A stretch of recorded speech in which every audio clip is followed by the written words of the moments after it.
আপনি একজন brand promoter হিসেবে এই জায়গাটা কিভাবে দেখেন? এটা কি শুধু আমাদের থেকেই হয়? এটা কিন্তু সবখানে, পলিটিক্স সবখানে আছে, গুটিবাজি সব ইন্ডাস্ট্রিতে আছে। আপনি সিনেমার ইন্ডাস্ট্রিতে যান, আপনি একটা মাল্টিন্যাশনাল কোম্পানিতে চাকরি করেন, কারণ আমি চাকরিও করেছি, সব জায়গায় পলিটিক্স আছে, গুটিবাজি আছে, হিংসামি আছে।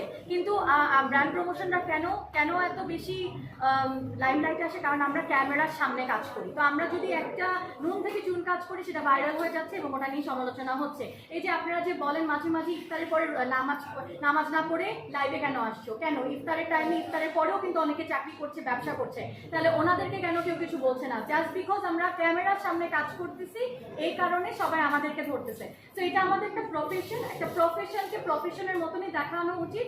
এবং আমাদের দেশে কিন্তু ম্যান্ডেটরি না বোরখা পড়তে হবে, হিজাব করতে হবে। তো কাপড় নিয়ে আমাদের আসলে কারো রাইটস নেই কোনো কমেন্ট করা।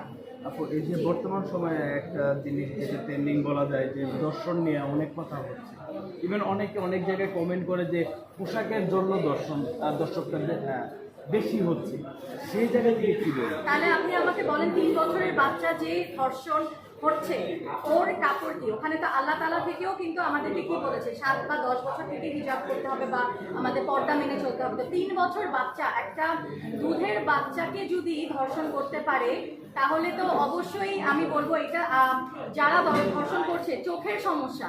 আমাদের কাপড়ের জন্য কখনোই একটা ধর্ষণের রিজন হতে পারে না।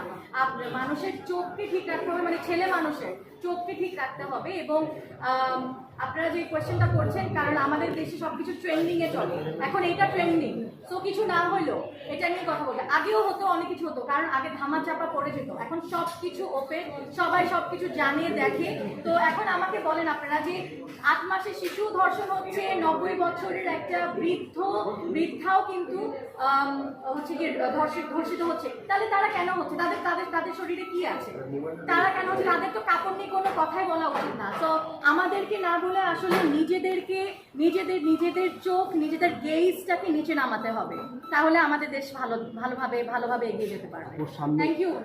আল্লাহ। আচ্ছা, লাস্ট